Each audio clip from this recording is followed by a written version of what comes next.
बात अगर बिहार के विकास की आती है तो बिहार पिछड़े राज्यों में शुमार हो जाता है, मगर यह सिलसिला अब शायद थोड़े दिनों में सुधरने वाला है, क्योंकि आने वाले समय में बिहार में कई ऐसे मेगा प्रोजेक्ट शुरू होने वाले हैं जो आने वाले समय में बिहार की तस्वीर को बदल देंगे। दोस्तों, सबसे पहले बात करते हैं नालंदा इंटरनेशनल क्रिकेट स्टेडियम की। साल 2018 में मुख्यमंत्री नीतीश कुमार ने इस इंटरनेशनल स्टेडियम को बनाने का निर्णय लिया था, साथ ही इसकी नींव भी रखी थी। सबसे खास बात यह है कि पूरी तरह से कंप्लीट होने के बाद यह बिहार के क्रिकेटरों का भी घर होगा। ये क्रिकेट स्टेडियम इसलिए भी बेहद ही खास है क्योंकि ये मोइनुल हक स्टेडियम के बाद बिहार का दूसरा ऐसा स्टेडियम होगा जो कि इंटरनेशनल खेलों को होस्ट कर सकेगा। साथ ही इसे ऑस्ट्रेलिया के सिडनी क्रिकेट ग्राउंड के तर्ज पर बनाया जा रहा है। इस स्टेडियम में लगभग 40,000 लोगों के बैठने की जगह होगी, जो कि 90 एकड़ की जमीन पर बन रही है। उम्मीद की जा रही है कि अगले साल तक यह स्टेडियम बिहार के खिलाड़ियों को मिल जाएगा। तो वहीं अगर दूसरे प्रोजेक्ट की बात करें तो साल 2015 में अरुण जेटली ने एम्स को बनाने का प्रस्ताव दिया था, जिसमें उन्होंने इस एम्स का निर्माण बिहार समेत कई अन्य राज्यों में एम्स निर्माण को लेकर किया है। हालांकि बिहार के दरभंगा एम्स को अप्रूवल साल 2020 में मिला था। सेंट्रल टीम भी इस अस्पताल के निर्माण में लगातार प्रयासरत है, जो कि 75 एकड़ पर इसे बनाने के लिए निर्धारित किया गया है। हालांकि अभी इस एम्स को लेकर बहुत ज्यादा कुछ तवज्जो नहीं दिख रहा, लेकिन ये बिहार के लिए बहुत ज्यादा जरूरी है। तो वहीं इसके बाद श्री कृष्ण सेतु मुंगेर गंगा ब्रिज की बात करते हैं। यह एक रेल कम रोड ब्रिज है जो कि बिहार में मुंगेर के गंगा नदी के ऊपर बन रहा है, जो कि मुंगेर को उत्तरी बिहार के कई सारे जिलों से जोड़ने का काम करेगा। साथ ही बिहार में यह तीसरा रेल कम रोड ब्रिज होगा।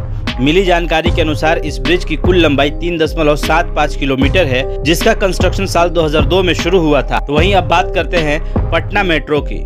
पटना मेट्रो फिलहाल अंडर कंस्ट्रक्शन है। यह मेट्रो एक रैपिड ट्रांजिट सिस्टम है, जिसे ऑपरेट करने का जिम्मा पटना मेट्रो के पास होगा। इस प्रोजेक्ट पर 13,000 करोड़ से ज्यादा का खर्चा इस प्रोजेक्ट पर किए जाने का अनुमान है, जिसे पीपीपी यानी कि पब्लिक प्राइवेट पार्टनरशिप के तहत बनाया जा रहा है। साल 2011 में ही प्लानिंग कमीशन ऑफ इंडिया ने पटना मेट्रो के निर्माण के लिए अप्रूवल दे दिया था, जिसमें कि 3 फेज में इसे बनाने का प्लान है। इस वक्त जोर शोर से काम चल रहा है और आने वाले समय में इस मेट्रो के बनकर ऑपरेशन होने की उम्मीद भी जताई जा रही है। तो वहीं अब बात करते हैं दरभंगा औरंगाबाद एक्सप्रेसवे की। यह बिहार का पहला 4 लेन ग्रीनफील्ड एक्सप्रेसवे होने वाला है, जो कि औरंगाबाद से पटना होकर दरभंगा तक बनेगा। इस एक्सप्रेसवे के बन जाने से उम्मीद यही जताई जा रही है कि बिहार के किसी भी जिले से आप पटना मात्र 4 घंटे में पहुंच सकेंगे। इसकी लंबाई लगभग 205 किलोमीटर है और लगभग 7,002 करोड़ रुपए का खर्च किए जाने का अनुमान है। यह औरंगाबाद के मदनपुर से शुरू होकर यह गया एयरपोर्ट के बगल से होकर जीटी रोड को कनेक्टिविटी देगा, जो कि भारतमाला परियोजना के तहत बनाया जा रहा है। इस एक्सप्रेसवे का काम शुरू हो जाने से आने वाले समय में बहुत सुविधा होगी। अब बात करते हैं कच्ची दरगाह बिदुपुर ब्रिज की। यह बिहार के पटना में कच्ची दरगाह को हाजीपुर के बिदुपुर से कनेक्ट करने वाला है, जो कि इसी साल पूरा होने की उम्मीद जताई जा रही है, जिसके बाद यह एक आसान रोडवे बना देगा और उत्तरी और दक्षिणी भाग में नेशनल हाईवे को कनेक्ट करने का काम करेगा। साल 2016 में इस ब्रिज को बनाने की शुरुआत हो चुकी थी। यह ब्रिज 9.76 किलोमीटर का होने वाला है। इसके बन जाने के बाद महात्मा गांधी सेतु का लोड कम हो जाएगा। इसके अलावा यह प्रोजेक्ट के तहत अप्रोच रोड को भी बनाने में काम किया जाएगा। इसके अलावा सबसे महत्वपूर्ण जो प्रोजेक्ट है वो है पटना से कोलकाता के बीच बनने वाला एक्सप्रेसवे।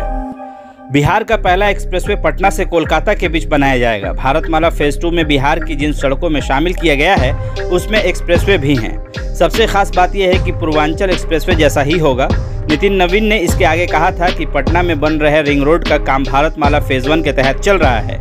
काम पूरा होने पर पूर्वांचल एक्सप्रेसवे के जैसी सड़कें पटना में भी देखने को मिलेंगी। तो ये है बिहार के एक्सट्रीम मेगा प्रोजेक्ट्स, जिनमें इस वक्त या तो काम चल रहा है या फिर वो कंप्लीट होने के कगार पर है, जिसमें Ganga river front project, APJ Abdul Kalam centre, Nalanda international university, Mahatma Gandhi Setu parallel bridge, Patna ring road, Bihta airport redevelopment, Patna Muzaffarpur smart city, Bakhtiyarpur Tajpur bridge, Loknayak Ganga path, Bihar film city और न्यू कोइलवर ब्रिज के नाम शामिल हैं।